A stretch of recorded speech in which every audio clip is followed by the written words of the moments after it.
বাংলাদেশের একজন বড় শত্রু, যিনি বাংলাদেশের একটা বিশাল ক্ষতি করেছেন একটা বিরাট পদে থেকে, এবং সেই পদ থেকে তিনি বাংলাদেশের ভাগ্য নির্ধারণ করার একটা ব্যাপারে দায়িত্ব ছিলেন।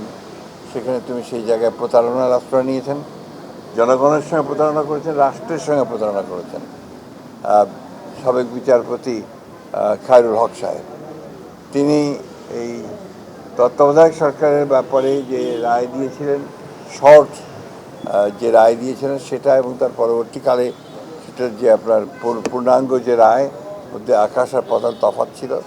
এবং সেই যে রায়টা তিনি শর্ট দিয়েছিলেন সেটাও আমরা মনে করি যে এই রাষ্ট্রের বিরুদ্ধে গেছে।